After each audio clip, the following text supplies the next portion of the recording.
오늘도 이렇게 집회의 중요성을 인식하시고 주말 오전 시간대를 잘 조정하시어 참석하신 여러분 한 분 한 분을 진심으로 환영합니다. 그럼 시작하기에 앞서 가능하신 분들은 다 함께 일어나셔서 노래 122번 확고하고 흔들리지 말라를 함께 부르시겠습니다.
네, 주말 집회에 참석하신 여러분들을 다시 한번 환영합니다.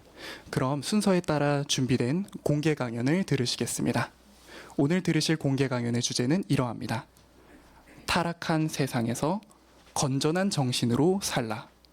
연사는 의정부 송산회중과 연합하고 계신 최재철 형제입니다.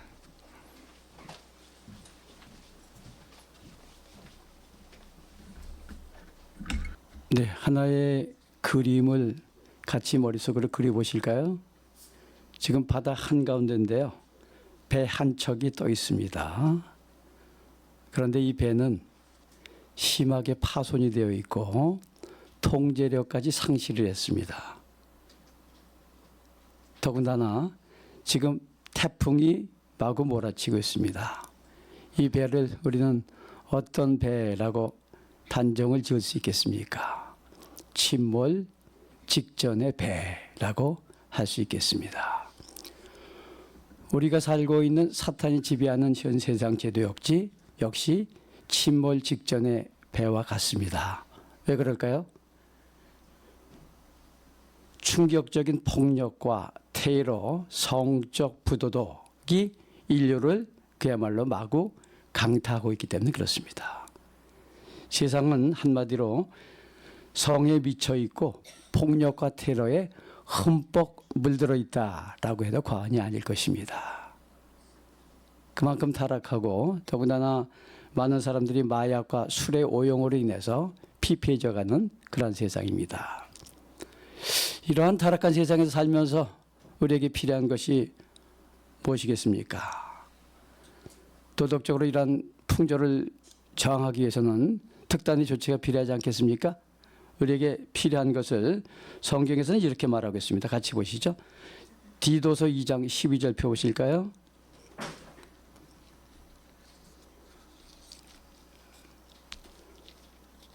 디도서 2장 12절이요. 그 과분한 친절은, 즉 11절 위에 보시니까 하느님의 과분한 친절은 우리를 교육하여 불경건과 세상적인 욕망을 배척하고 이 세상 제도에서 건전한 정신과 의와 경건한 정성으로 살게 합니다. 여기 보니까 하느님의 과분한 친절은 불경건한 세상에서 우리에게 어떻게 살게 한다고요? 건전한 정신으로 살게 한다. 이런 표현이 있습니다. 그러니까 이 타락한 세상에서 우리가 건전한 정신을 유지할 때 성공적으로 저항할 수 있다라고 말할 수 있겠습니다. 자, 그렇다면 건전한 정신이 무엇입니까?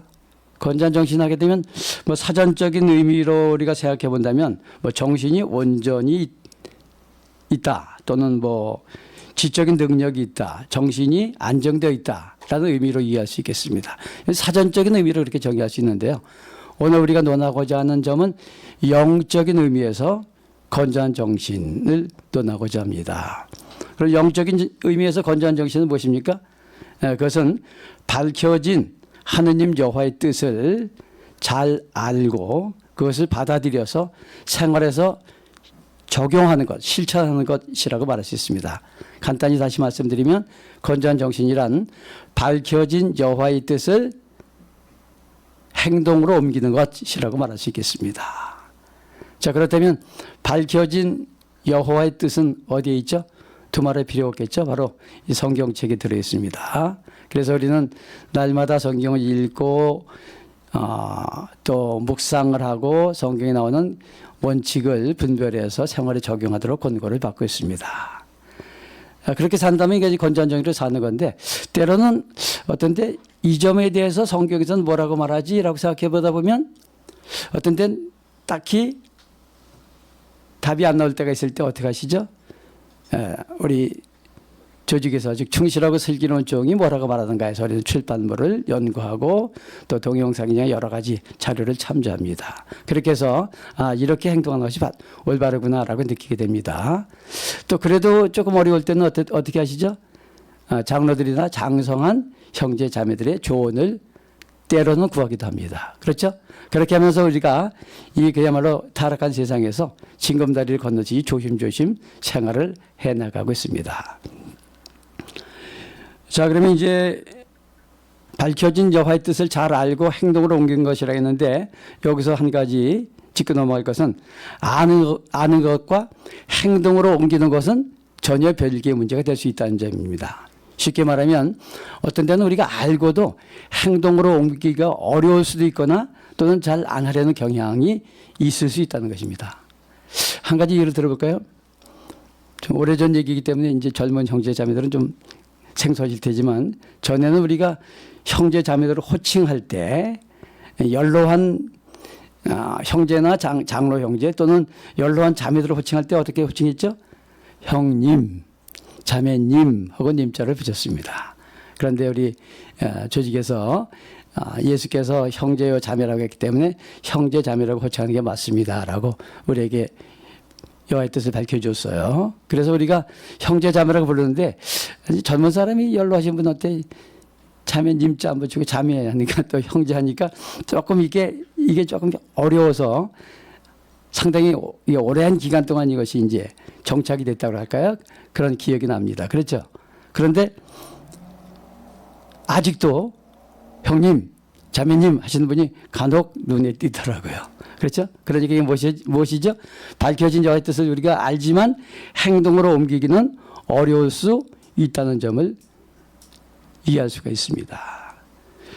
그렇기 때문에 우리가 하나님의 뜻을 알게 되면 행동을 옮기고자 노력할 필요가 있음을 이해할 수 있겠습니다.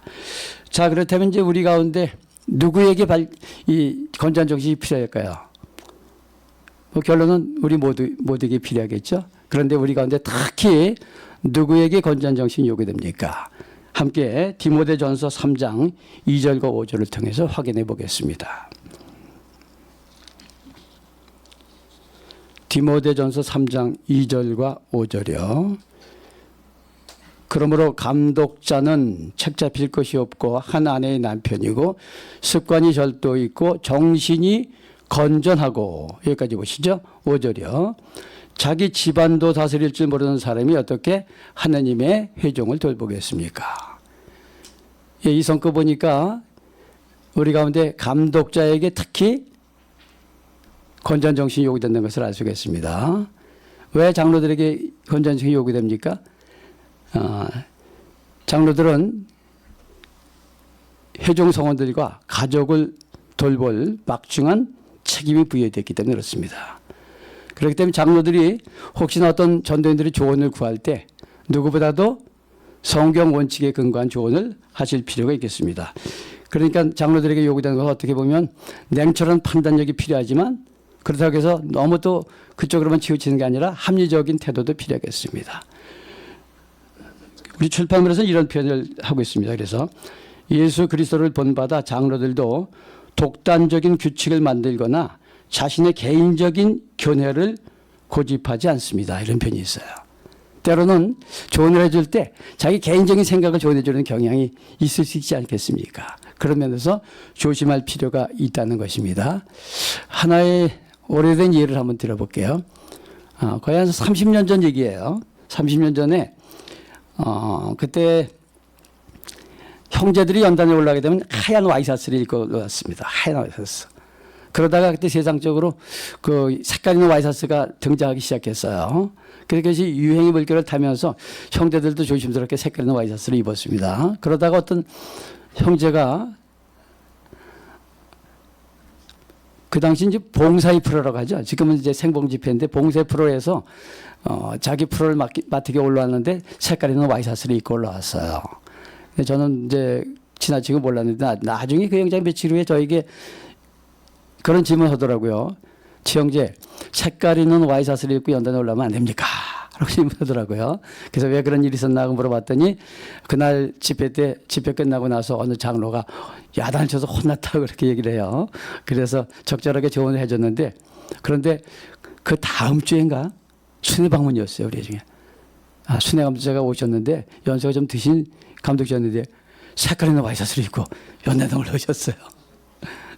그러니까 그때 조언해 준 형제는 조금 보완했겠죠. 그래서 그 형제하고 뭐 틀렸다. 누가 옳다 그러다는 얘기가 아니고 그런 견해 차이가 있을 수 있다는 얘기죠. 그렇기 때문에 자신의 개인적인 견해에 따라서 형제 자매들에게 조언해 주려는 경향은 조심할 필요가 있다는 점을 이해할 수가 있습니다.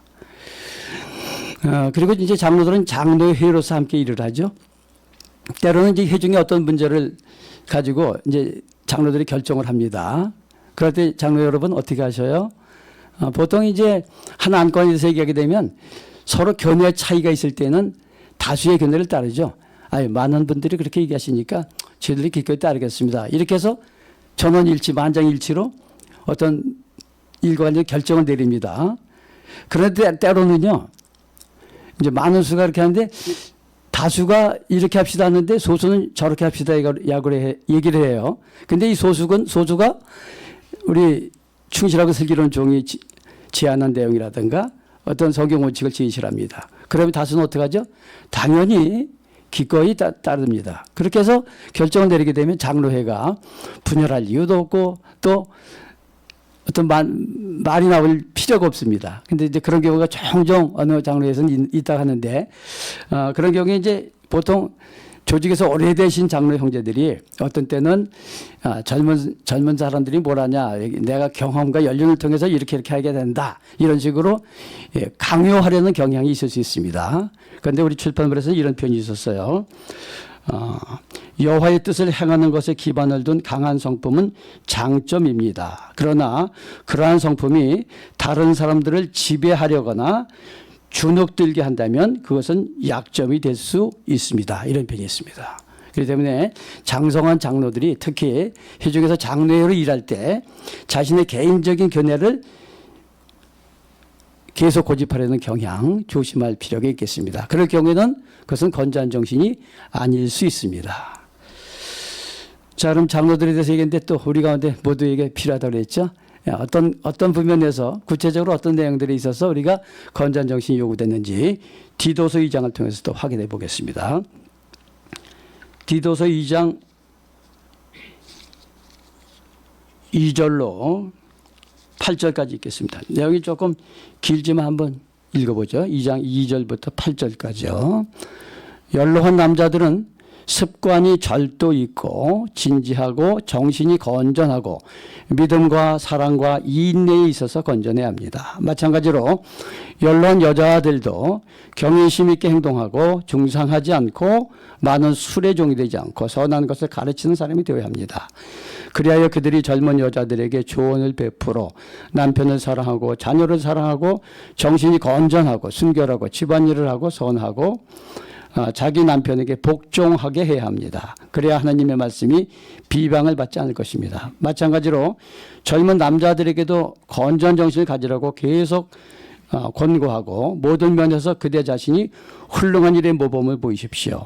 순결한 것을 매우 진지하게 가르치되 비난받을 것이 없는 건전한 말로 그렇게 하십시오. 그러면 반대하는 사람들이 우리에 대해 나쁘게 말할 것이 아무것도 없어 부끄러움을 당할 것입니다. 예, 여기까지 보시니까 2절에 연로한 남자들, 3절에 연로한 여자들, 또 4절엔 젊은 여자들, 6절에는 젊은 남자들이 등장합니다. 그러니까 우리 모두에게 건전한 정신이 필요하다는 것을 이해할 수 있겠습니다. 자, 그렇다면 이제 순서대로 한번 같이 보시죠. 먼저 연로한 남자들이 등장합니다. 연로한 남자들이 누구죠? 우리 가운데 앞서 얘기한 장로들도 포함되고 말 그대로 회중에 연로하신 분들 그리고 조직에서 오래되신 분들 다 포함될 수 있는데 여기는 또 가장도 포함됩니다. 가정의 가장들. 그래서 연로한 분들, 특히 가장들에게 어떤 요구가 있죠? 습관이 절도 있고라는 표현이 있습니다.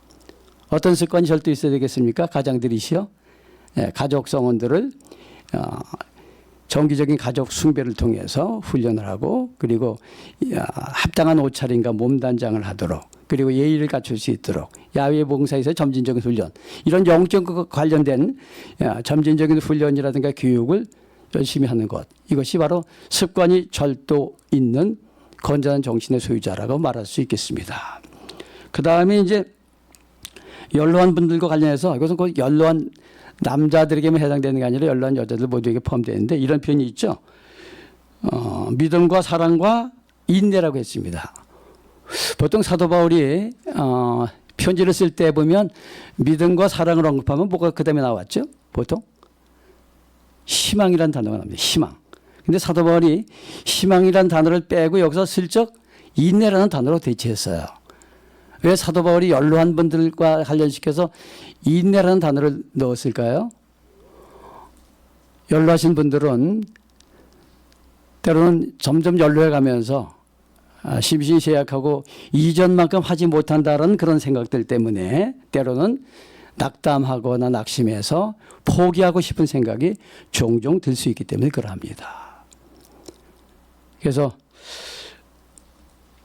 저는 어떤 때 어느 연로한 자매한테 최영재 아마겟돈 언제 와? 이렇게 물어보면 여러분도 어떻게 대답하셔요? 제때 옵니다. 그렇게 얘기를 하죠. 그런데 하여튼 내 생애 내에 그야말로 아마겟돈이 왔으면 하는 그런 바람에서 그런 생각들 하시는데 여러분들 들어보셨는지 모르겠습니다만 어떤 연로하신 자매는 그런 기도를 했다고 그래요. 혹시 여기 연로하신 자매들 여러분 계신데 혹시 나도 그런 기도 해봤다라고 생각하시는 분은 공감 끄덕끄덕 한번 해주셔요. 여호와 하나님 어린 양 찾으시려다가 늙은 양 다 죽겠습니다. 그렇게 기도를 했다고 그래요. 오죽하면 그렇게 기도하셨나 싶은데 세월호 참사 기억하시죠? 그때 배에 아직도 어린 생명이 있다는 뉴스를 접하고 나서 우리들은 이구동성으로 어떤 생각을 했습니까? 저 배 빨리 가라앉았으면 좋겠다라고 생각하시지 않았죠? 아이고 저기 생명이 있다는데 어린 생명이 있다는데 저 배 가라앉으면 안 되는데 빨리 구해야 되는데 라고 생각했습니다. 마찬가지로 이 낡은 세상 제도 역시 침몰하는 직전에 배워갔다고 제가 서론에서 말씀드렸는데 여호와께서는 아직도 여기에 합당한 성향을 가진 양들이 있다고 생각하시기 때문에 지금 요 계획을 그분의 이제 진행을 늦추신다라고 생각하시면 될 것 같습니다. 그렇기 때문에 우리가 계속 인내하면서 이 마지막 때를 지혜롭게 살아간다면 그 자체가 건전한 정신이라는 것입니다. 연로하신 분들은 희망보다도 때로는 인내가 필요할 수 있다는 점 기억할 수 있겠습니다. 그 다음에 이제 연로한 자매들에 대해서 등장을 하죠.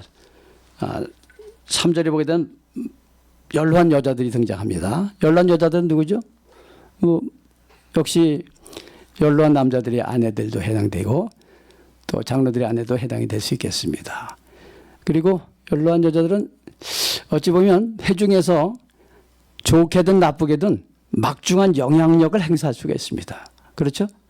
그래서 연로한 여자들에 대해서 이런 주문을 하고 있어요. 보니까 3절에 마찬가지로 연로한 여자들도, 그러니까 장로들이나 연로한 남자들과 마찬가지라는 얘기예요. 그러면서 역시 이분들에 대해서는 이런 표현이 있어요. 중상하고 술이 등장을 해요.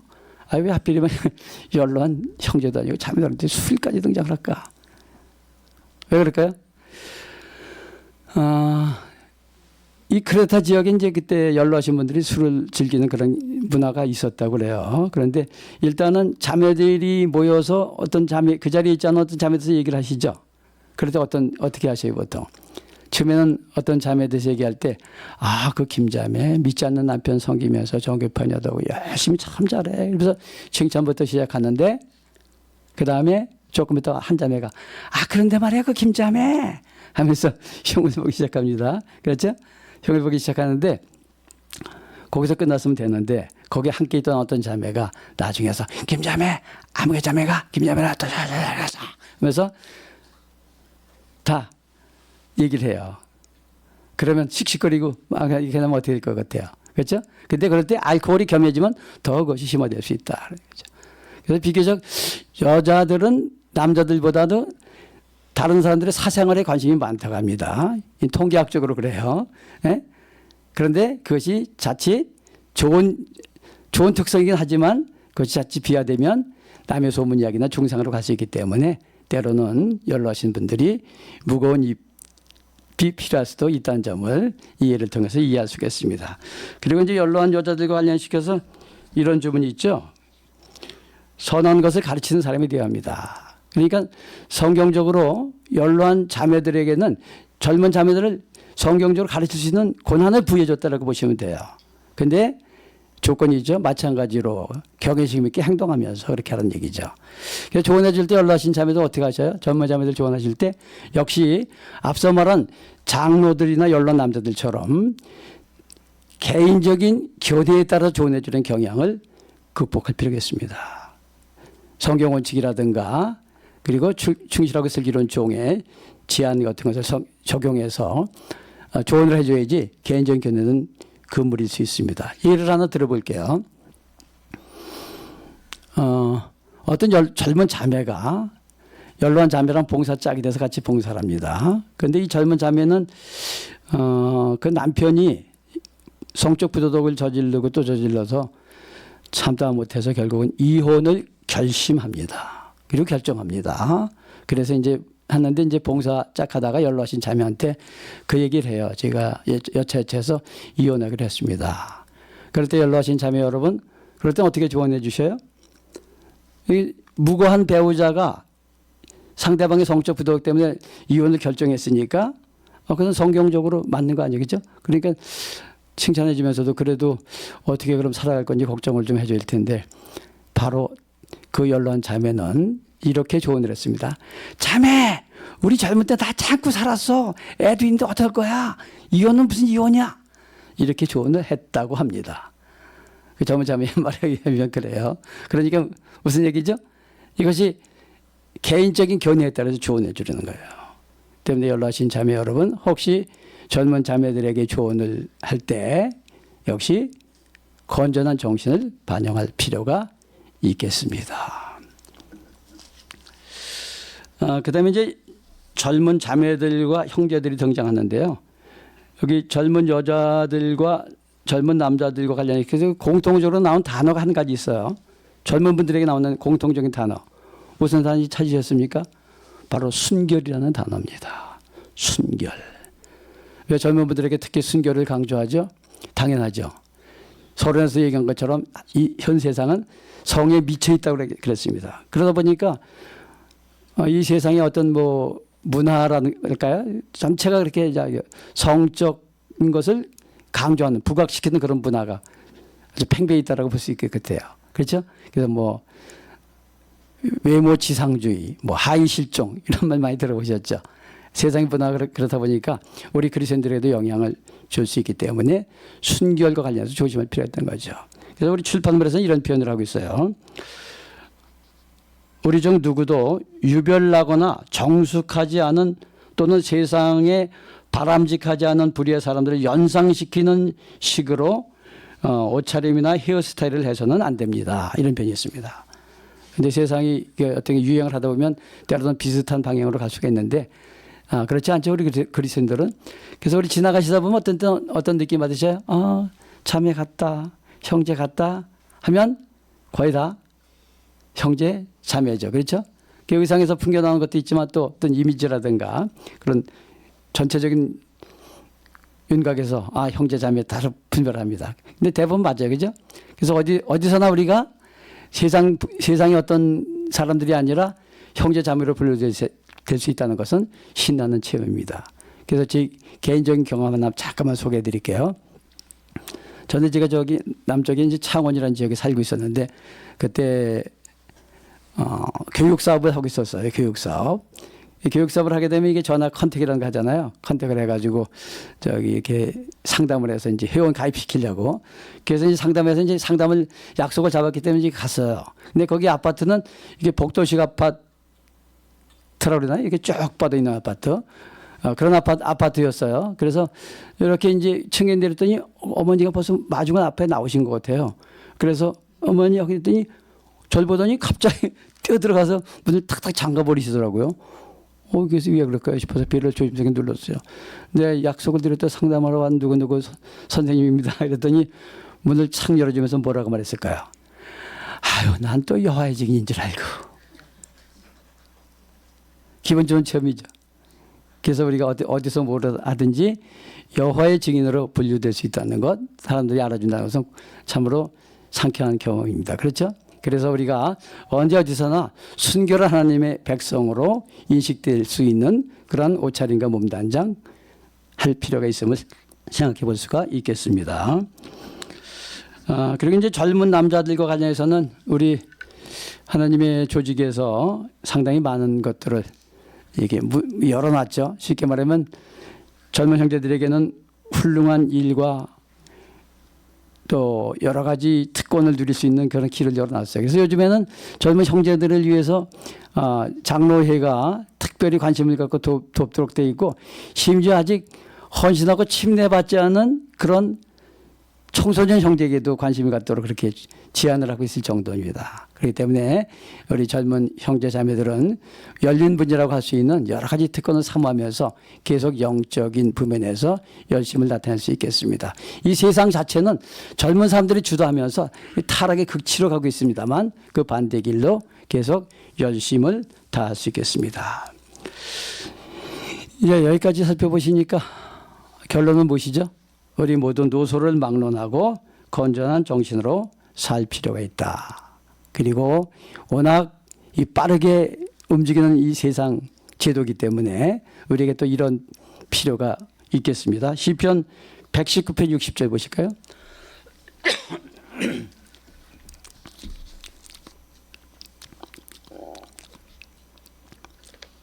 시편 119편 60절이요. 60절. 지체하지 않고 서둘러 당신의 계명을 지킵니다.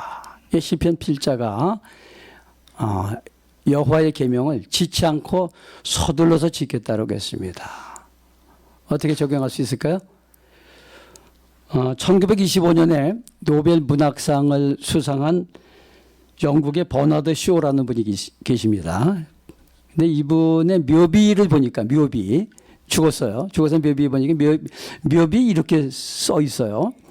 우물쭈물하다가 내 이렇게 될 줄 알았다. 이거 노벨 문학상까지 받았는데 웬 묘비에 그렇게 써 있나. 근데 아마 이제 죽기 전에 유가족들의 유언을 했겠죠. 내가 죽으면 내 묘비에 이렇게 써달라. 우물쭈물하다가 내 이렇게 될 줄 알았다. 이렇게 써달라고 해서. 아니 노벨 문학상까지 받았는데 왜 그런 표현을 했을까요? 한번 추리해 보니까 이분은 생전에 죽기 전에 나름대로 어떤 목표를 세웠던 것 같아요. 뭘 하겠다는 목표를 세웠는데 설정해 놨는데 미루다가 우물쭈물하다가 결국은 내가 죽는구나. 그래서 아마 유언으로 남겼던 것 같습니다. 혹시 우리 가운데 나름대로 영적인 목표를 세워놨는데 자꾸 미루다 우물쭈물하다가 아직도 실행하지 못하는 경우가 있습니까? 그렇다면 우물쭈물 하지 마시고 지체하지 않고 서둘러 계명을 지켰다는 이 시편 필자의 말처럼 자신이 영적 목표를 세웠다면 바로 실행으로 옮기고자 노력한다면 그 자체도 건전한 정신이라고 말할 수 있겠습니다. 우리가 살고 있는 이 사탄의 세상과 관련해서 로마 12장 2절 낭독하지 않겠습니다만 그 상반절에 보면 이런 표현이 있습니다. 더는 이 세상 제도를 따라 틀 잡히지 마십시오 라고 되어 있습니다. 이 표현이 필립스역에서는 이렇게 번역이 돼요. 여러분을 둘러싸고 있는 세상이 여러분을 그 틀 속으로 밀어넣지 못하게 하십시오 라고 했습니다. 그러니까 사탄 마귀는 자신의 틀을 짜놓고 거기로 우리를 그냥 우격다짐으로 밀어넣으려고 합니다. 제가 전에 젊은 시절에 상계동에서 신사동으로 출퇴근한 적이 있었는데 그때 3호선 전철역 타게 되면 하도 출근할 때 사람이 많아가지고 푸시맨이 있었어요. 혹시 기억들 나세요? 푸시맨. 그냥 밀어가지고 그냥 전철 안으로 집어넣는 그런 일만 하는 사람이 있었어요. 그러니까 마치 그 푸시맨처럼 사탄 마귀는 우리를 자신의 틀로 밀어내려고 혈안이 되어 있습니다. 그렇기 때문에 우리가 건전한 정신을 유지하지 않는다면 그 틀 속으로 밀려갈 수 있다는 점을 생각해 볼 수 있겠습니다. 그렇습니다. 우리는 타락한 마지막 때 살고 있습니다만 사탄의 노력을 성공적으로 저항할 수가 있습니다. 어떻게 해요?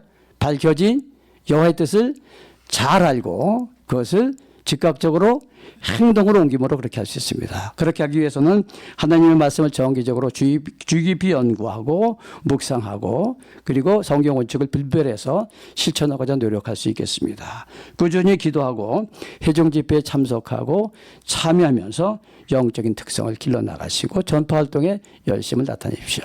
그렇게 한다면 바로 예수처럼 이렇게 우리도 선언하게 될 것입니다. 마지막으로 요한복음 16장 33절을 보겠습니다. 요한복음 16장 33절이요. 33절. 내가 이런 말을 한 것은 나를 통해 여러분이 평화를 누리게 하려는 것입니다. 세상에서는 여러분이 환난을 겪을 것이나 용기를 내십시오. 내가 세상을 이겼습니다. 예수께서는 세상에서 여러 가지 환난을 겪으셨지만 결국은 세상을 이기셨습니다. 우리 역시 이 낡은 세상에서 여러 가지 어려움들이 가중될 수 있지만 예수처럼 Yes I can 그러죠.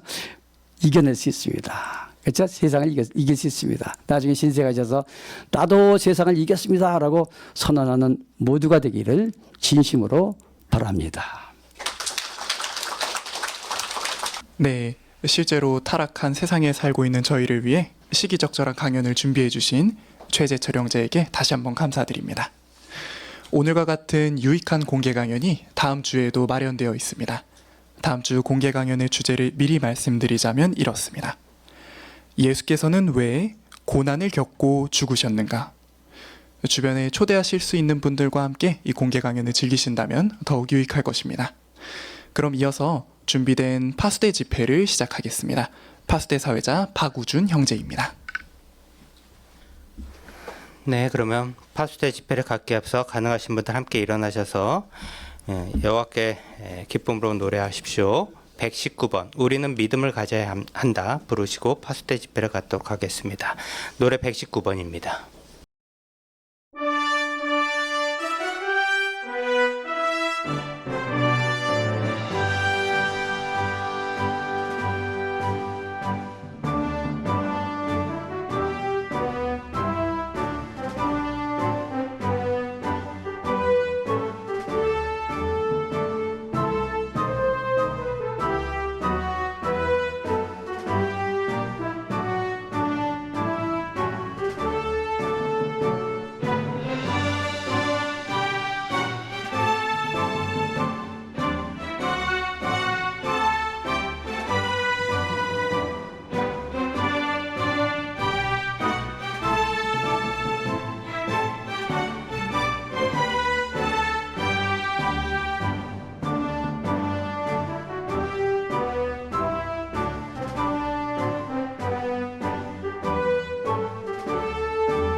네, 오늘은 연구기사 12번 계속 믿음으로 걸으십시오라는 주제의 파수대 집회를 함께 갖도록 하겠습니다.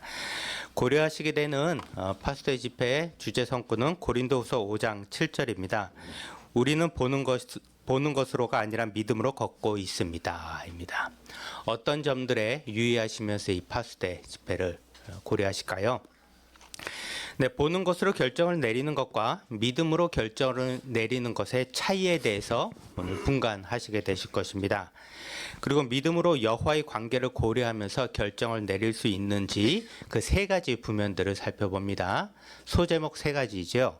첫 번째, 직장을 선택할 때 어떻게 믿음으로 여호와의 관계를 고려하면서 결정할 수 있는지.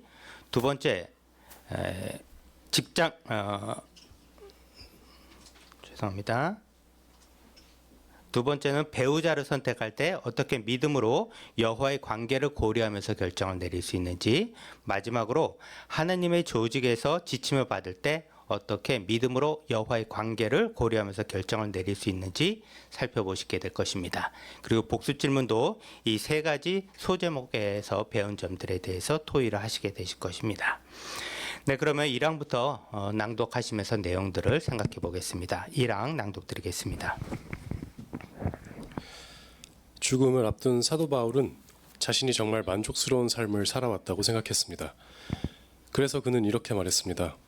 나는 경주를 끝까지 달렸으며 믿음을 지켰습니다. 그가 그렇게 말할 수 있었던 이유는 무엇입니까? 여호와를 섬기면서 좋은 결정을 내려왔고 그분이 자신을 좋게 여기신다고 확신했기 때문입니다. 우리도 바울처럼 좋은 결정을 내리고 하느님의 승인을 받기를 바랍니다. 어떻게 그렇게 할 수 있습니까? 사도 바울은 왜 자신이 만족스러운 삶을 살아왔다고 생각했습니까? 김정길 형제.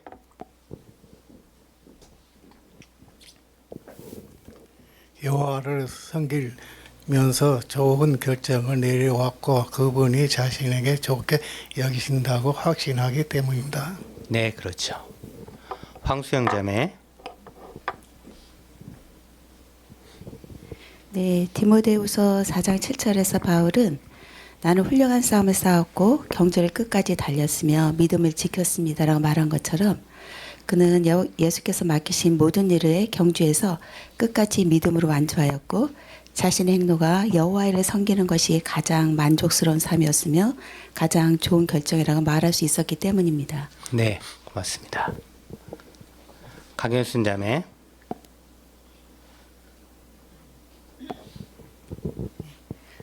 또한 그렇게 말할 수 있었던 것은 우리가 알다시피 바울은 반대와 고난과 박해의 직면에서도 늘 올바른 결정을 내려왔고 행실과 봉사로서 여호와와 예수 그리스도에 대한 충실성을 유지했기 때문에 바울은 자신의 삶이 만족스럽게 살아왔다라고 말하였던 것입니다. 네, 그렇습니다. 2항 보시겠습니다. 바울은 자신을 포함한 충실한 그리스도인들이 보는 것으로가 아니라 믿음으로 걷고 있다고 말했습니다. 이 말의 의미는 무엇입니까? 성경에서 걷는다는 말은 때때로 개인이 선택한 삶의 방식을 의미합니다. 보는 것으로만 걷는 사람은 자신의 신체 감각으로 보고 듣고 느끼는 것에만 근거해 결정을 내립니다. 한편 믿음으로 걷는 사람은 여호와를 신뢰하고 그분이 원하시는 결정을 내리기 위해 노력합니다. 그런 사람은 성경에 나오는 여호와의 조언을 따르면 지금도 유익하고 미래에 더 많은 상을 받게 될 것을 확신합니다. 네, 믿음으로 걷는다는 말은 무슨 뜻입니까? 박선영 자매. 네, 성경에서는 걷는다라는 말은 때때로 개인이 선택한 삶의 방식을 의미하는데 보는 것으로만 걷는 사람은 자신의 신체 감각을 보고 듣고 느끼는 것에만 근거의 결정을 내립니다. 하지만 믿음으로 걷는 사람은 시편 119편 66절에서 알려주는 것처럼 지각력과 지식을 통해서 믿음을 얻는다면 여호와를 신뢰하고 그분이 원하시는 결정, 즉 삶의 방식이 나의 생활 방식이 아니라 여호와의 생각과 그분이 원하시는 방식으로 결정합니다. 네, 고맙습니다. 신정호 형제.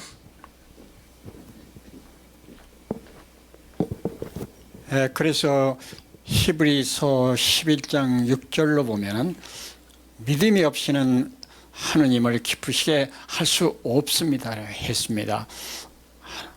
하나님께 가까이 가는 사람은 그분이 계시다는 것과 그분이 자신을 진지하게 찾는 사람들에게 상 주시는 분이라는 것을 믿는다는 그런 뜻이기도 합니다. 네, 성과 해설 감사합니다. 그러면 사망 고려하시겠습니다. 물론 우리는 자신이 보거나 듣거나 느끼는 것에 따라 결정을 내려야 할 때가 있습니다. 하지만 중요한 결정을 내려야 할 때 자신의 감각에만 의존하면 문제를 겪게 될 수 있습니다. 이유가 무엇입니까? 우리의 감각이 항상 정확한 것은 아니기 때문입니다. 또한 자신의 감각에만 의존해 결정을 내리면 하느님의 뜻이나 조언에 어긋나는 결정을 내리게 될 수 있습니다. 하지만 믿음으로 걸으면 주께서 받아들이실 만한 결정을 내릴 수 있습니다. 또한 하느님의 조언을 따르면 마음의 평화와 진정한 행복을 누리게 됩니다. 그리고 계속 믿음으로 걸으면 결국 영원한 생명을 얻게 될 것입니다. 네, 먼저 고린도서 4장 18절 낭독드리겠습니다. 우리는 보이는 것이 아니라 보이지 않는 것을 계속 바라보고 있습니다. 보이는 것은 일시적이지만 보이지 않는 것은 영원하기 때문입니다. 네, 믿음으로 걸으면 어떤 유익이 있습니까? 네, 오연순 자매. 네, 저 뒤에. 네, 우리가 믿음으로 걸은다면 주께서 받으실 만한 결정을 내릴 수 있는 데 도움이 되고요. 또한 마음의 평화와 진정한 행복을 누리게 되고 결국으로 믿음으로 걸을 때 영원한 생명을 얻게 되기 때문에 꼭 믿음으로 걸어야 되겠다는 마음을 갖게 됩니다. 네, 그렇죠. 그렇습니다. 강경의 자매. 네, 보거나 듣거나 느끼는 것에 따라 결정했을 때 생기는 여러 가지 문제들, 즉 감각에만 의존했을 때 생기는 문제들을 피할 수 있습니다. 네, 그렇죠. 김금선 자매. 모두가 발표해 준 대답이 이사야 48장 17, 18절에 기록되어 있는데 거기에는 나 여호와는 너의 하나님 너에게 유익하도록 너를 가르치고 내가 걸어가야 할 길로 너를 인도하느니다 라고 기록되어 있습니다. 좋은 친구 좋은 보시라면 우리에게 유익하고 보호가 되는 길을 가도록 일깨워 줄 것입니다. 여호와께서는 우리의 아버지이시며 우리의 보호자이십니다. 그분께서 우리에게 알려주시는 길은 분명 평화롭고 진정한 행복을 누리는 길이 될 것임을 확고하게 믿을 수 있습니다. 네, 성과에서 감사합니다. 문은미 자매. 네, 에베소 5장 10절에서처럼 주께서 받아들이실 만한 것을 계속 확인하라고 하였듯이 믿음으로 걸으면 그러한 올바른 결정을 내릴 수 있습니다. 네, 성과에서 감사합니다. 그럼 사항 보시겠습니다. 자신이 믿음으로 걷고 있는지 아니면 보는 것으로 걷고 있는지 어떻게 알 수 있습니까? 그 점을 알려면 자신이 무엇에 근거해 결정을 내리는지 생각해 보아야 합니다. 당신은 눈에 보이는 것에만 의존해 결정을 내립니까? 아니면 여호와를 신뢰하며 그분의 말씀에 따라 결정을 내립니까? 이 기사에서는 직장을 선택할 때, 배우자를 선택할 때, 하느님의 조직에서 지침을 받을 때 어떻게 계속 믿음으로 걸을 수 있는지 살펴볼 것입니다. 또한 각각의 상황에서 좋은 결정을 내리기 위해 어떠한 점들을 고려해야 하는지도 알아보겠습니다. 자신이 믿음으로 걷고 있는지 아니면 보는 것으로 걷고 있는지 어떻게 알 수 있습니까? 이경미 자매.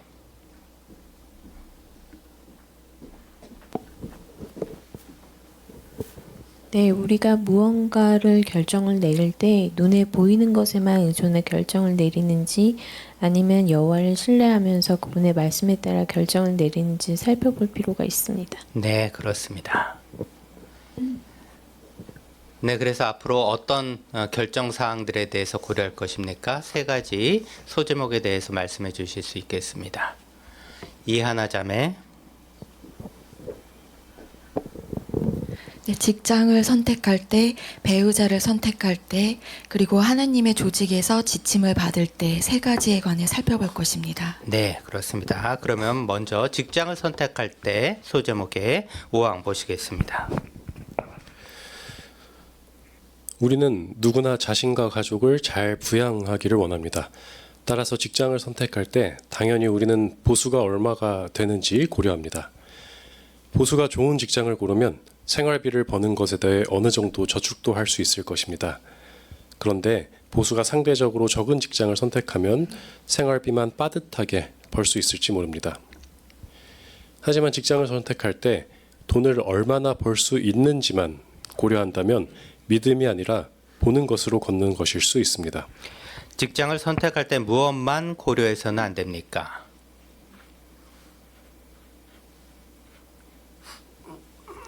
최우경 형제.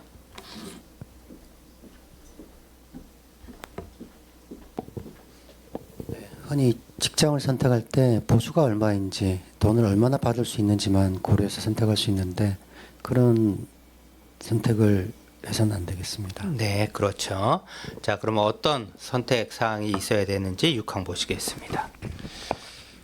믿음으로 걷는 사람은 직장을 선택할 때 여호와와의 관계도 고려합니다. 따라서 이런 점들을 생각해 볼 것입니다. 이 직장을 선택하면 여호와께서 싫어하시는 일을 하게 될 수 있는가? 영적인 활동에 방해가 되지는 않을 것인가? 가족과 오랫동안 떨어져 지내야 할 수도 있는가? 만약 그렇다면 그러한 직장을 선택하지 않는 것이 지혜로울 것입니다. 직장을 구하기 어려운 상황이라도 믿음으로 걷는 사람이라면 그렇게 할 것입니다. 여호와께서 어떻게든 자신과 가족을 돌봐주실 것임을 확신하기 때문입니다. 네, 질문 고려하시기 전에 히브리서 13장 5절 청중 가운데서 낭독하실 수 있습니다. 앞에 권민수 학생.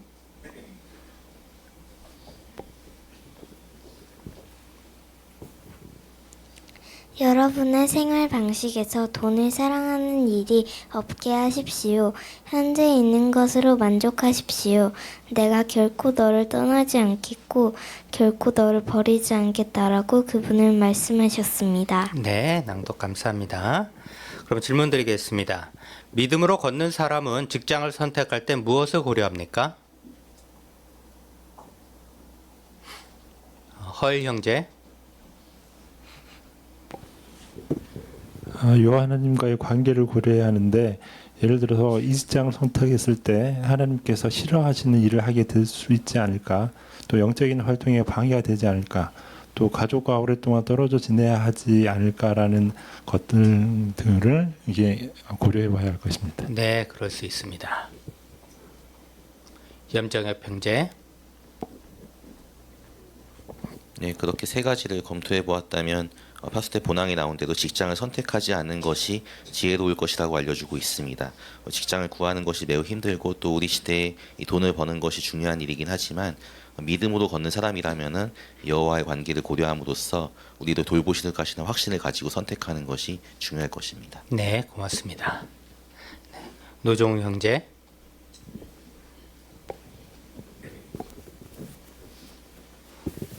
네, 그래서 직장 선택할 때 이 낭독 성구의 히브리 13장 5절에 돈을 사랑하는 일이 없게 하십시오. 이런 교훈을 생각하고요. 또 끝부분에 보면은 결코 너를 버리지 않겠다. 이런 말씀을 생각하면은 여호와를 신뢰하는 가운데 그분이 원하는 그런 직장을 구하는 게 적절할 것입니다. 네, 고맙습니다. 네, 박혜자 자매.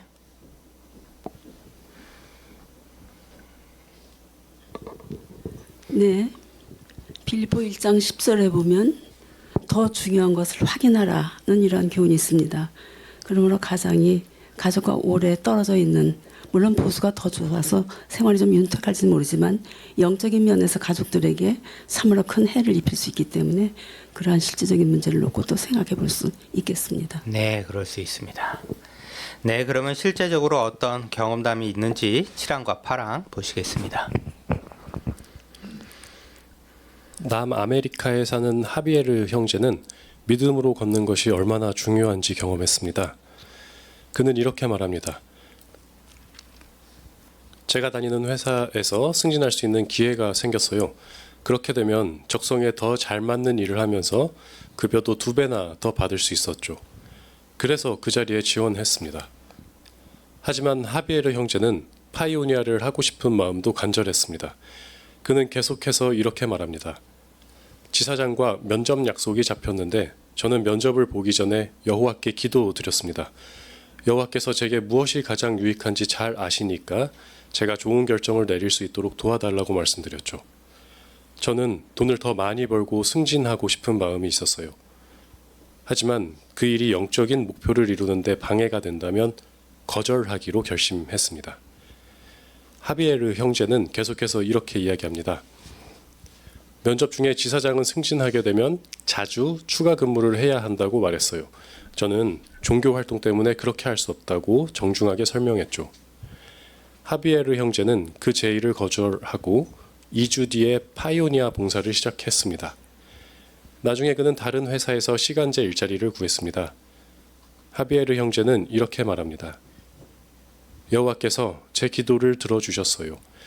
파이오니아를 하는데 알맞은 직장을 구할 수 있게 도와주셨죠.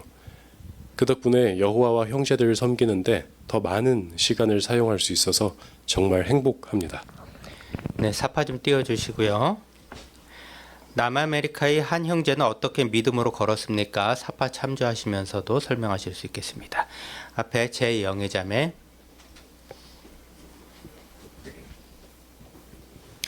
네, 남아메리카의 한 형제는 그 회사에서 급여도 2배고 또 적성에도 더 잘 맞는 자리로 이렇게 승진할 수 있는 그런 기회가 생겼지만 파이니아도 하고 싶었기 때문에 그 영적인 목표를 이루는데 방해가 된다면 거절하기로 결심하고 면접을 보기 전에 그 여호와의 인도를 구했습니다.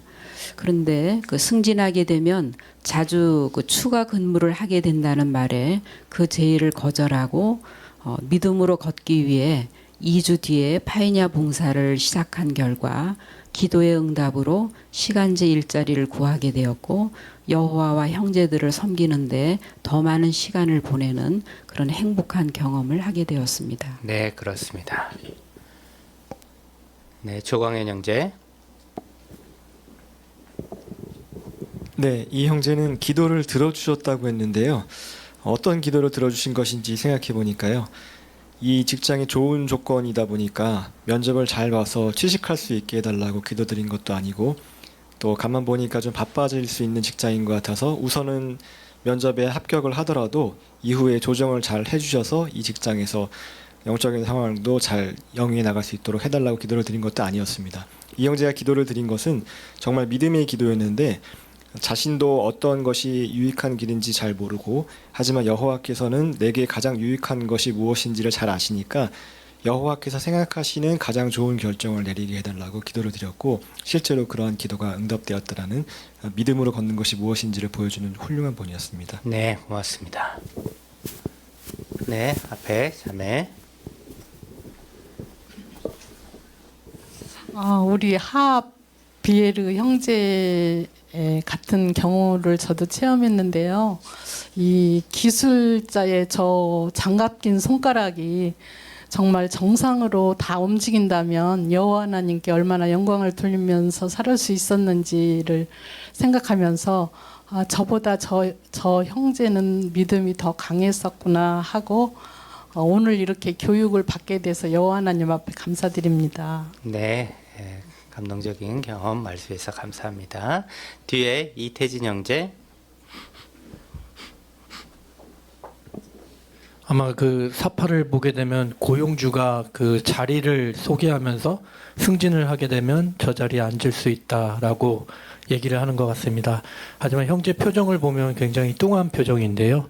아무래도 파이오니아를 하고 싶은 마음이 그런 사회적으로 지위를 얻고 싶은 마음보다 더 큰 것 같습니다. 저 또한 또 어떠한 저런 상황이 맞닥뜨리게 될지 모르겠지만 저도 저 형제처럼 저렇게 양심을 조금 더 진리를 더 하고 싶은 양심을 더 키워야 되겠다고 생각해 보게 되었습니다. 네, 감사합니다. 네, 뒤에 최희식 형제.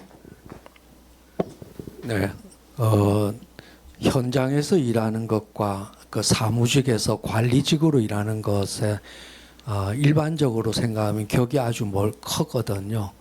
근데 이 형제가 아마 현장에서 일을 하다가 이제 사무직, 관리직의 어떤 그 제안을 받았지 않나 하는 그림인 것 같아요.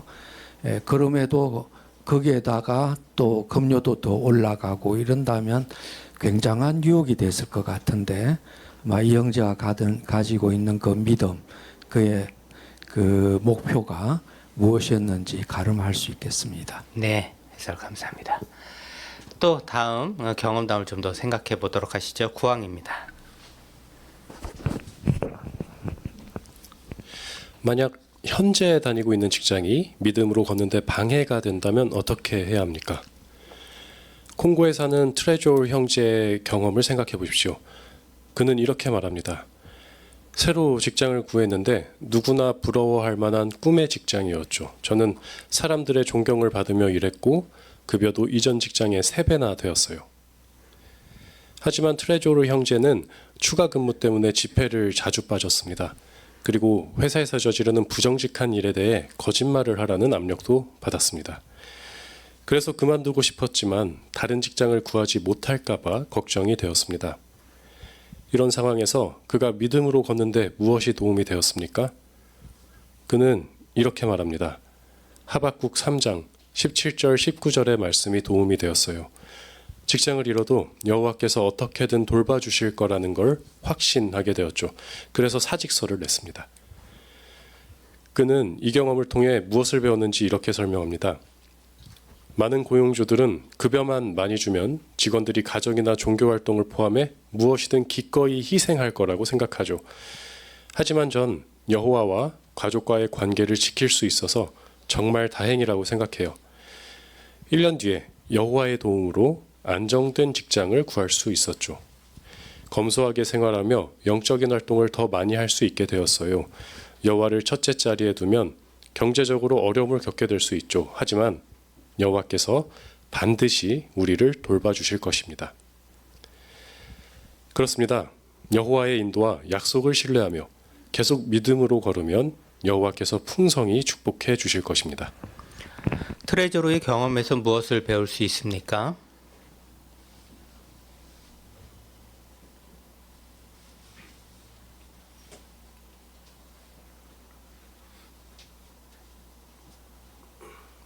염재급 형제. 트레조도 형제는 새로 직장을 구했는데 누구나 부러워할 만한 직장에 취직하게 되었습니다. 급여도 이전 직장의 3배나 되었기 때문에 하지만 추가 근무 때문에 집회에 자주 빠지게 되었고 또 부정직한 일에 대해서 거짓말을 하다는 압력을 받았을 때 그만두고는 싶었지만 그러한 육적인 물질적인 부 때문에 좀 걱정이 되었던 것 같습니다. 하지만 하박국 3장 17절 19절의 말씀을 언용하면서 직장을 잃어도 여호와께서 어떻게든 돌봐주실 것이라는 확신을 가지고 있었기 때문에 지혜로운 결정을 해나갔다는 것을 볼 수가 있습니다. 네, 그렇죠. 뒤에 윤소희 자매 뒤편. 네, 또 이 형제가 사직 후 1년이라는 짧지 않은 기간 동안 경제적 불안과 불확실을 견뎌야 했다는 사실은 믿음으로 걷는 길이 결코 쉽지 않음을 보여줍니다. 안정된 직장을 얻은 이후에도 그는 검소함을 지키면서 인내와 절제를 이어갔습니다. 이처럼 믿음으로 걷는 것은 즉각적인 보상이 아닌 때로는 긴 기다림과 또 희생을 필요로 합니다. 그러나 형제가 희생한 것들에 대해서는 조금도 후회하지 않았고 여호와와의 관계 그리고 가족과의 유대라는 더 큰 보물을 지킨 것을 기뻐하는 것을 볼 때 우리도 믿음으로 걷는다면 모든 것을 뛰어넘는 여호와의 풍성한 축복을 통해 아무것도 부족하다고 느끼지 않게 될 것임을 확신하게 됩니다. 네, 해설 감사합니다. 이정호 형제. 네, 트레조 형제처럼 가정으로서 가족을 지켜야 할 상황에서 사표를 내고 여를 온전히 신뢰하고 매달리는 것은 정말 대단한 용기입니다. 우리는 당장 일자리가 안 없어질지 몰라도 서로 경쟁하는 사회에서 더 좋은 직장, 더 좋은 위치를 찾아보라는 압박이 매우 큽니다. 그런데 그 테드레조 형제 경험에 대해 묵상을 하면 우리도 여호와를 믿고 보이지 않은 것을 기반으로 좋은 결정을 내린다면 반드시 여호와께서 축복해 주실 거라고 생각합니다. 네, 그렇습니다. 앞에 장창호 형제.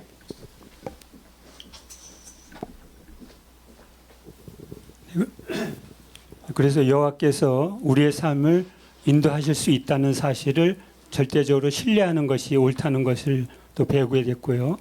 또 무엇이 우리에게 제일 유익한지 참으로 여호와께서 아시고 계시다는 사실을 여러 가지 시간이나 또 그 과정을 통해서 여호와를 우리가 참으로 필요로 하는 것을 알고 계시다는 것을 온전히 확신해야 된다는 것도 배우게 됩니다. 네, 그렇습니다.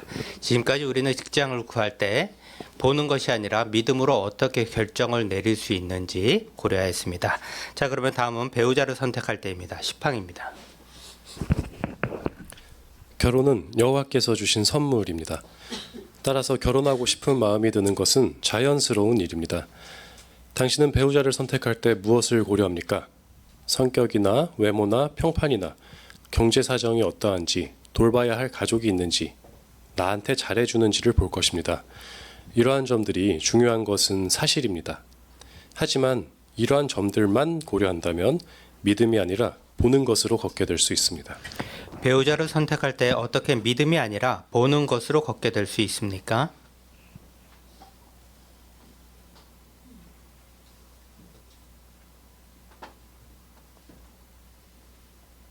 권경혜 자매.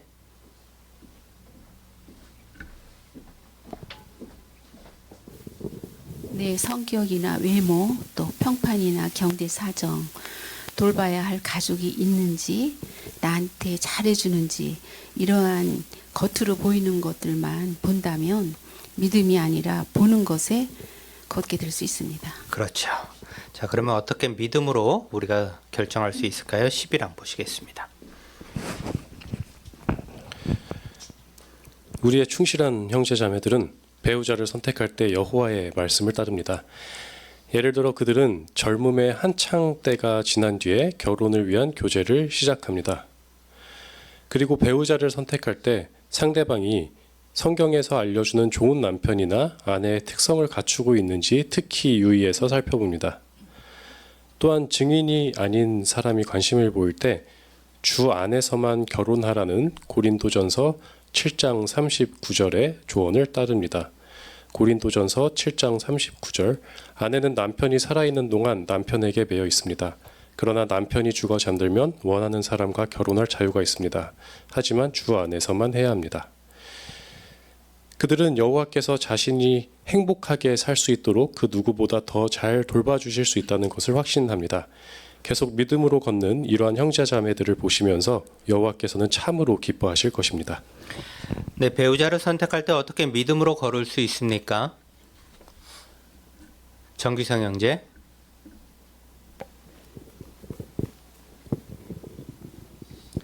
네, 배우자를 선택할 때 상대방이 성경 원칙에 따라 좋은 특성을 갖추고 있는지 먼저 잘 살피고 주 안에서만 결혼하라는 고린도전서 7장 39절의 조언에 따라야 합니다. 그러면 계속 믿음으로 걷는 형제 자매를 보시고 여호와께서도 기뻐하실 것입니다. 네, 그렇습니다. 네, 줌에서 윤재중 자매.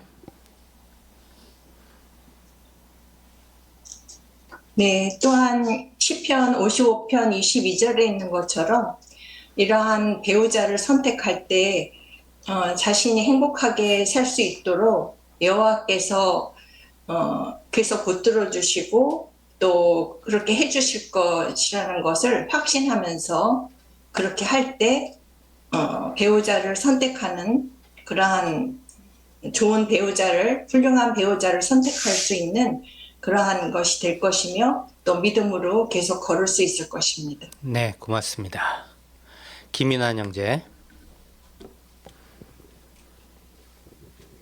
네, 또 고린도전서 7장 36절에서는 젊은의 한창 때가 지난 뒤에 결혼을 위한 교제를 시작한다고 해야 하는데, 그 뜻은 사도 바울은 그 나이나 신체적으로 성숙한 뿐만 아니라 감정적으로나 또 영적으로 아직 성숙하지 않은 시기에 성급하게 결혼하는 것보다는 자제를 기르기 위해 노력하는 것이 더 낫다는 의미가 담겨 있다는 것도 알 수 있습니다. 네, 성구 해설 자세하게 알려주셔서 감사합니다.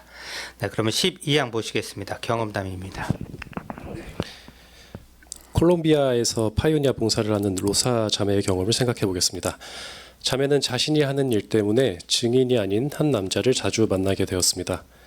그런데 그 남자가 자매에게 관심을 표현했습니다. 자매도 그 남자가 마음에 들었습니다. 자매는 이렇게 말합니다. 정말 좋은 사람 같았어요. 봉사활동에도 참여하고 건전한 생활을 하는 사람이었거든요. 그리고 저한테도 정말 잘해줬어요. 증인이 아닌 것만 빼면 제 이상형에 가까웠죠. 자매는 계속 이렇게 말합니다. 그 사람이 제게 마음을 표현했을 때 거절하기가 정말 어려웠어요. 저도 그 사람에게 마음이 많이 끌렸거든요. 또 당시 저는 외로웠고 결혼하고 싶은 마음이 있었어요. 그런데 결혼할 만한 형제를 찾을 수 없었죠. 하지만 로사 자매는 보이는 것에만 초점을 맞추지 않았습니다. 자신의 결정이 여호와와의 관계에 미칠 영향을 생각한 것입니다. 그래서 그 남자와 모든 연락을 끊고 영적인 활동에 몰두했습니다. 그리고 얼마 후 로사 자매는 왕국 전파자 학교에 초대받았습니다. 현재 특별 파이오니아로 봉사하고 있는 로사 자매는 이렇게 말합니다. 여호와께서 제게 주신 정말 많은 축복 덕분에 너무나 행복해요. 무언가 진심으로 원하는 것이 있을 때 믿음으로 걷기가 쉽지 않을 수 있습니다. 하지만 그럴 때에도 믿음으로 걸으면 언제나 여호와의 축복을 받게 됩니다. 네, 로사 자매의 경험에서 무엇을 배웠습니까?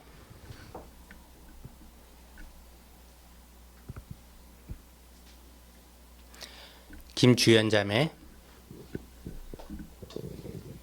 로사 자매처럼 주 안에서 결혼하라는 이런 우리의 조언을 따르는 데 있어서 어려움을 겪을 수도 있을 때 자신의 결정이 여호와의 관계에 어떤 영향을 미치는지를 먼저 생각해보고 영적인 활동에 몰두를 하면서 믿음으로 걷는다면 분명 여호와께서는 우리의 이런 믿음에 풍성한 축복을 내려주실 것이고 행복감을 느낄 수 있을 것입니다. 네, 감사합니다.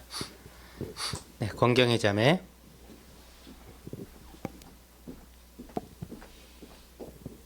네, 여호와께서는 주 안에서만 결혼하라는 그런 지침을 정해 놓으셨기 때문에 자신의 백성에게 무엇이 유익한지를 너무나 잘 알고 계십니다. 그래서 참 그리스도인들이라면 하나님의 사랑과 돌보심에 감사하면서 그분의 지도를 따를 때 축복을 받을 수 있습니다. 네, 좋습니다. 한영재 자매. 이 자매의 상황이 외로웠고 또 결혼하고 싶었지만 그 상대 형제를 찾을 수가 없었습니다. 그런 상황에서 믿지 않는 한 남자가 좋아하는 마음을 표현했을 때 정말 거절하기가 참 힘들었을 것 같다라는 생각을 해보는데요. 그럼에도 불구하고 믿음으로 걸으려고 하는 이 자매의 결심이 정말 예쁜 것 같습니다. 그로 인해서 여호와의 축복, 더 많은 특권을 갖고 봉사할 수 있었다라는 점을 우리가 교훈받을 수 있습니다. 네, 그렇죠. 그렇습니다. 자, 지금까지 우리는 배우자를 선택할 때도 또 어떻게 외적으로 보이는 것이 아니라 믿음으로 결정했는지를 생각해 보았습니다. 그럼 마지막 소제목입니다. 하나님의 조직에서 지침을 받을 때 내용입니다. 13항입니다. 때때로 우리는 조직에서 우리의 영적 활동에 관한 지침을 받습니다. 회중 장로나 순회 감독자나 지부 사무실이나 중앙 장로회가 그러한 지침을 줍니다. 그러한 지침이 주어진 이유가 잘 이해되지 않을 수 있습니다. 그리고 그러한 지침을 따를 때 생길 수 있는 문제들만 떠올리게 될 수 있습니다. 심지어 지침을 준 형제들의 불완전성에 초점을 맞추게 될 수 있습니다. 네, 하나님의 조직에서 지침을 받을 때 어떻게 믿음이 아니라 보는 것으로 걷게 될 수 있습니까? 엄영현 형제.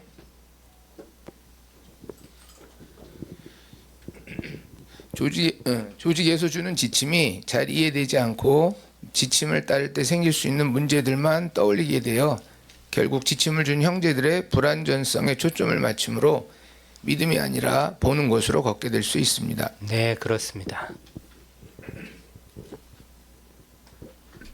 그러면 14항 보시죠. 믿음으로 걷는 사람은 여호와께서 자신의 조직을 인도하고 계시며 우리의 상황을 알고 계신다는 점을 확신합니다. 그래서 지침이 주어질 때 긍정적인 태도를 나타내며 신속히 순종합니다. 또한 믿음으로 걷는 사람은 지침에 순종할 때 회중의 연합을 유지할 수 있다는 점을 기억합니다. 그리고 인도하는 형제들이 불완전하기는 하지만 그들에게 순종하면 여호와께서 축복해 주실 것임을 확신합니다. 그에 더해 꼭 시정되어야 할 문제가 있다면 여호와께서 적절한 때에 바로잡으실 것임을 믿습니다. 네, 먼저 히브리서 13장 17절 낭독해 보실 수 있겠습니다. 이영순 자매.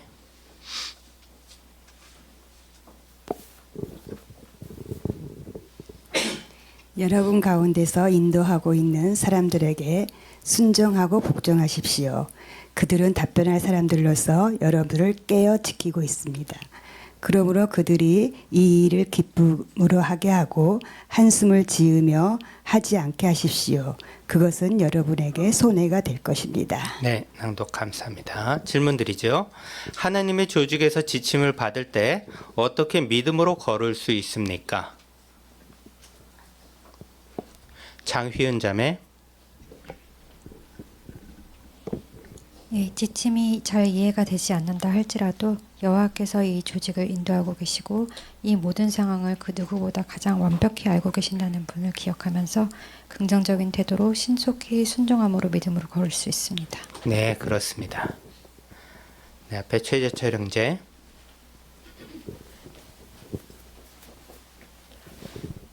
네, 낭독성교에서 인도하고 있는 사람들에게 순종하고 복종하라고 했는데 특히 이제 중앙장로회가 우리에게 어떤 제안을 할 때 우리는 즉각적으로 순종하고 복종을 합니다. 그래서 그 결과를 보게 되면 참으로 그때는 이해가 되지 않았지만 그것이 옳았다는 것을 얼마 전에 코로나19 때 우리는 그야말로 실감할 정도로 경험을 했습니다. 그렇기 때문에 우리가 늘 중앙장로에서 오는 보고라든가 어떤 또 GW 방송에서 제안하는 것이라든가 그런 지침이 주어질 때 기쁘게 순종하면서 어떤 결과를 거둘지 기대해 봄직도 하다라고 생각해 볼 수 있겠습니다. 네, 감사합니다. 네, 이진선 형제. 네, 지부 사무실이나 중앙장로회에서 내려오는 이러한 지침들은 사실 우리가 어떻게 보면 순종하는 데 있어서 좀 더 쉬울 수 있습니다. 하지만 이 13항에서도 언급되었고 본항에서도 언급된 이 회중의 장로들, 인도하는 형제들의 지침을 받을 때는 우리가 워낙 오래돼 같은 회중에 있었고 하기 때문에 그들의 불완전성이 보일 수 있지만 중요한 것은 그들의 지침 역시 하느님의 조직에서 오는 지침이라는 것을 기억을 하고 사무엘상 15장 22절의 말씀처럼 순종하는 것보다 희생 제물보다 순종하는 것이 더 중요하다는 그 말씀에 초점을 기울인다면 사람의 불완전성보다 이 여호와의 축복을 우리가 초점을 맞출 수 있을 것입니다. 네, 그렇습니다. 강현순 자매. 예, 우리가 장로들에게 순종하는 것은 그들이 왕국권익과 우리의 최상의 이익을 염두에 두고 있다는 사실을 우리는 확신하고 있죠. 그래서 낭독성구에서 알려준 것처럼 우리가 이해되지 않다고 순종하지 않고 협조하지 않는 태도를 나타낸다면 그들이 한숨을 짓게 될 것이며 무엇보다도 여호와께서 불쾌하게 여기시며 그로 인해 우리에게는 손해가 될 것이기 때문에 우리는 그들에게 순종함으로 믿음으로 걸을 수 있다는 것을 나타낼 수 있습니다. 네, 그래서 감사합니다. 황수영 자매. 네, 또 시정되어야 할 문제가 있을 때 여호와께서 바로 잡으실 것을 믿고 있어야 되겠는데요. 미가 7장 7절에서는 늘 여호와를 바라보고 내 구원의 하나님을 기다리는 태도를 보이겠다라고 말한 것처럼 계속 여호와께 도움을 청하고 우리가 인내하는 데 힘과 지혜를 주실 것을 기억한다면 우리는 믿음으로 걸을 것입니다. 네, 그렇습니다. 권경애 자매.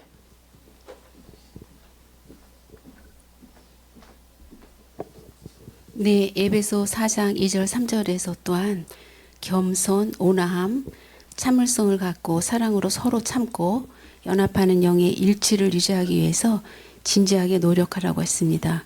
그래서 우리가 지침에 순종할 때 회중의 연합을 유지할 수 있다는 점을 기억할 수 있습니다. 네, 그렇습니다. 장창호 형제. 네, 지침은 아닙니다만 여기 꼭 시정되어야 될 문제가 있다면 여호와께서는 적절한 때에 바로 잡으신다라고 하셨는데요. 과거에 그 통치체라는 칭호와 관련해서 어떻게 인간이 인간을 통치하냐 하고 그 표현에 대해서 이의를 가지고 이제 약화된 형제가 있었거든요. 근데 얼마 정도 시간이 지나니까 중앙장로회라는 명칭이 바뀌게 됐죠. 그러니까 그 시간 여호와께서 필요하다면 변경시킬 수 있는 그 걸리는 시간을 참지 못하고 보는 것으로 자신의 생각으로 자신의 믿음을 약화시킬 수 있는 경우가 있죠. 그러므로 여호와께서는 전체적인 상황을 다 보고 계십니다. 그러므로 여호와를 기다리는 태도도 필요할 것입니다. 네, 자세하게 설명해 주셔서 감사합니다. 네, 그러면 한 형제가 어떻게 이 점에 대해서 배우게 되었는지 경험담을 들어보도록 하겠습니다. 15, 16번입니다. 믿음으로 걸으면 어떤 유익이 있는지 보여주는 한 가지 경험을 생각해 보겠습니다. 페루에서는 주로 스페인어가 사용되지만 원주민 언어를 사용하는 사람들도 많이 있습니다. 그러한 언어들 중에는 케추아어가 있습니다. 여러 해 동안 케추아어를 사용하는 형제 자매들은 구역에서 그 언어를 사용하는 사람들을 찾기 위해 많은 노력을 기울였습니다. 그런데 정부의 규정을 따르기 위해 우리 조직에서는 사람들을 찾는 방법에 관한 지침을 조정했습니다. 일부 형제자매들은 그 지침대로 하면 케추아어를 사용하는 사람들을 찾기가 힘들어질 것이라고 생각했습니다. 하지만 형제들은 새로운 지침에 순종했고 여호와의 축복으로 케추아어를 사용하는 사람들을 많이 찾을 수 있었습니다. 케추아어 회중에서 장로로 섬기는 케빈 형제도 새로운 지침을 받았을 때 염려가 되었습니다. 그는 이렇게 말합니다. 이제 케추아어를 사용하는 사람들을 어떻게 찾지 하는 생각이 들었어요. 케빈 형제는 어떻게 했습니까? 그는 이렇게 설명합니다. 잠언 3장 5절을 떠올렸어요. 그리고 모세에 대해서도 생각해 보았죠. 그가 이스라엘 백성을 데리고 이집트에서 나왔을 때 여호와께서는 비합리적으로 보이는 명령을 내리셨어요. 그 명령을 따르면 이스라엘 백성이 궁지에 몰려 이집트 군대의 손에 모두 죽을 위기에 처할 것 같았죠. 하지만 모세는 순종했고 여호와께서는 놀라운 기적으로 이스라엘 백성을 구출해 주셨습니다. 이러한 점들을 생각해 본 케빈은 새로운 방식에 기꺼이 적응하기로 했습니다. 어떤 결과가 있었습니까? 케빈 형제는 이렇게 말합니다. 여호와께서 정말 놀랍게 축복해 주셨어요. 예전에는 많이 걸어다니며 봉사해도 케추아어를 사용하는 사람을 한두 명밖에 못 만날 때도 있었죠. 지금은 케추아어를 사용하는 사람이 많은 구역들을 위주로 봉사하고 있습니다. 그래서 더 많은 사람들과 대화를 나눌 수 있었고 재방문과 성서 연구도 증가했습니다. 집회 참석자 수도 많이 늘어났죠. 그렇습니다. 믿음으로 걸으면 여호와께서 언제나 축복해 주십니다. 네, 사파 띄워주시고요. 한 형제는 지침을 받아들이기가 쉽지 않았을 때 어떻게 믿음으로 걸을 수 있었습니까?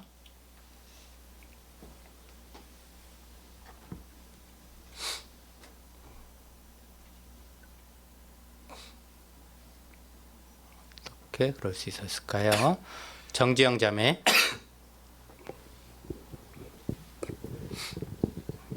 예, 페루의 케빈 형제를 포함한 이 케추아어의 회중에 포함한 회중 형제 자매들은 이 정부의 규정에 따라 봉사의 방식을 바꾸라는 지침을 받았을 때 사실 걱정이 되었습니다. 특히 새로운 지침에 따르면 이 캐치어를 사용하는 사람들을 찾기 어려워질 것이라고 생각했기 때문이었는데요. 하지만 로마서 13장 1절에 나오는 이 말씀에 따라서 형제 자매들은 조직의 지침에 순종했고 그 결과로 여호와의 축복을 받아서 사람들을 더 많이 찾게 되었고 또 열매도 증가하게 되었습니다. 네, 그렇습니다. 네, 최혜철.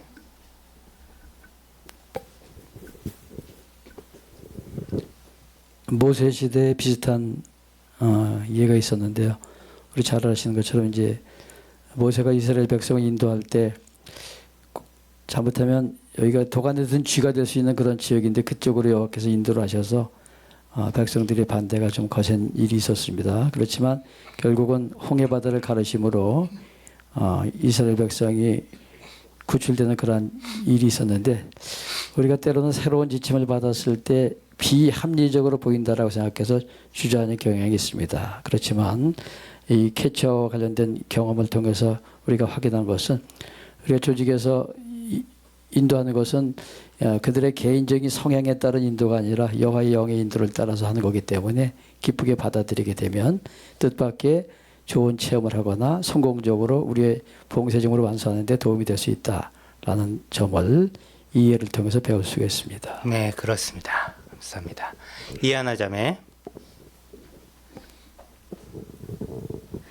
출애굽기 14장과 관련해서 그 출판물 자료 중에 이스라엘은 눈에 보이는 것만을 보았는데 자신들을 이끌고 있는 사람은 80세 된 목자라는 점만을 보았다는 해설이 인상 깊었는데요. 반면에 모세는 눈에 보이지 않는 여호와에 대한 믿음으로 순종했습니다.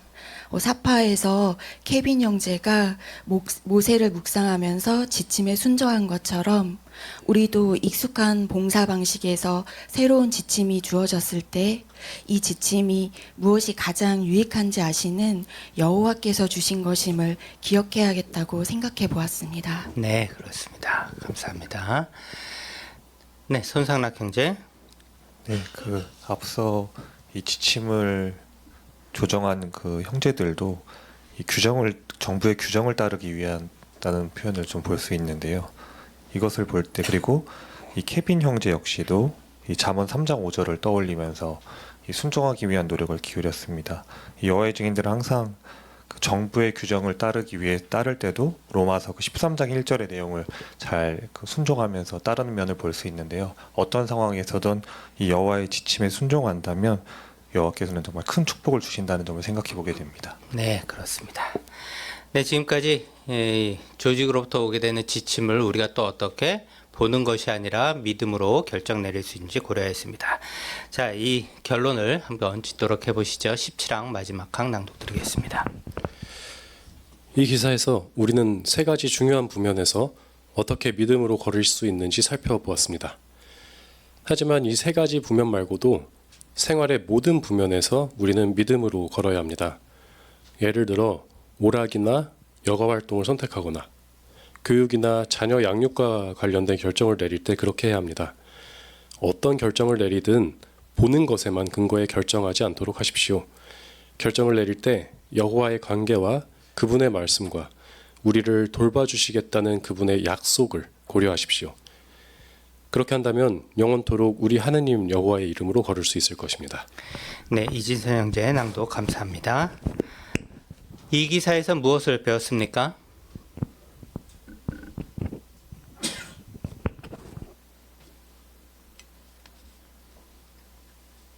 김금선 자매.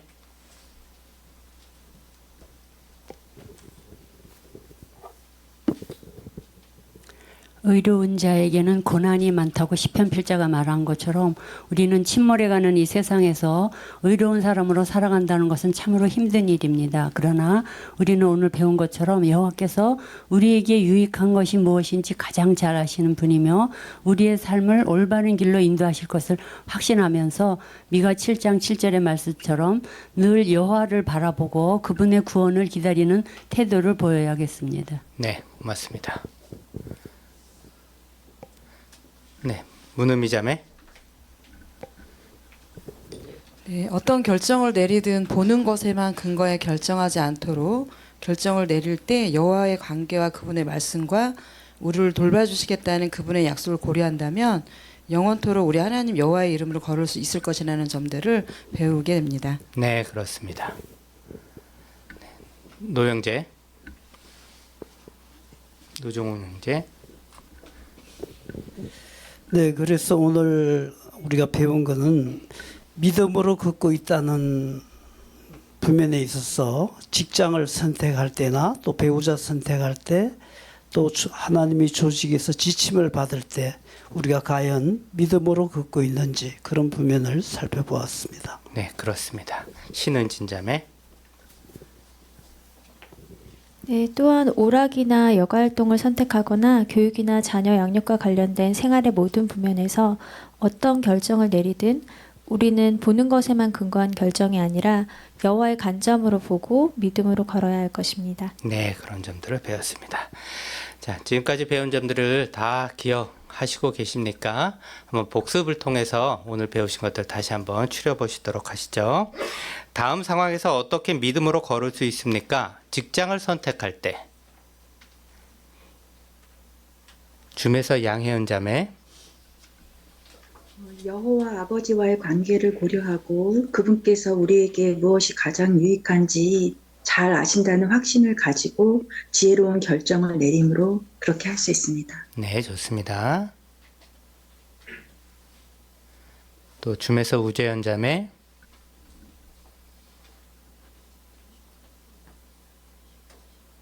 네, 우선 여호와께서 싫어하시는 일인지 아닌지, 또 영적인 활동에 방해가 되지는 않는지, 또 가족과 떨어져서 가족의 영성을 돌볼 수 없는 그런 환경이 아닌지 그런 점들을 고려해서 직장을 구할 것입니다. 네, 그럴 수 있습니다. 이진선 형제. 네, 마태 6장 33절에 왕국과 하느님의 의를 계속 첫째로 구하면 모든 것을 더해 주실 것이라는 그 말씀에 또 믿음을 나타낼 수 있을 것입니다. 네, 감사합니다. 네, 그럼 다음 배우자를 선택할 때 어떻게 믿음으로 걸을 수 있을까요?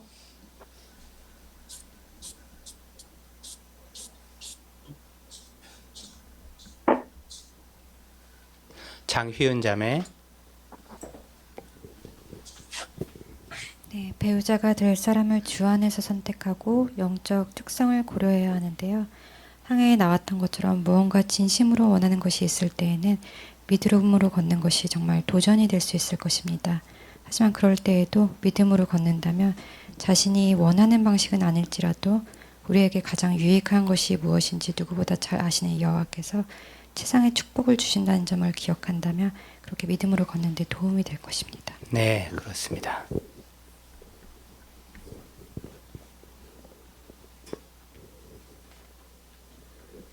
그러면 마지막 강 고려할까요? 마지막 질문입니다. 하나님의 조직에서 지침을 받을 때 어떻게 믿음으로 걸을 수 있습니까? 네, 맨 앞에 민수 학생이 손들었는데 대답할 수 있을까요? 권민수 학생. 지침이 주어질 때 긍정적인 태도를 나타내면 신속히 순종할 수 있습니다. 네, 아주 가장 확실한 대답이네요. 감사합니다. 네, 엄영현 형제. 우리의 상황에 맞춰 조직을 인도하는 것은 여호와라는 것을 확신하고 잠언 3장 5절에서 알려주듯이 마음을 다해 여호와를 신뢰하고 자신의 이해에 의존하지 않고 지침에 순종한다면 믿음으로 걸을 수 있을 것입니다. 네, 그렇습니다. 네, 지금까지 우리는 여러 가지 상황에서 보는 것이 아니라 믿음으로 걷는 방법에 대해서 고려하였습니다.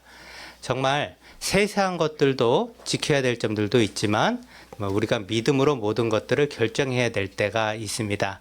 이럴 때 우리는 어떻게 보는 것이 아니라 믿음으로 여호와의 생각에 일치한 결정을 내릴 수 있는지 우리가 생각을 하였습니다.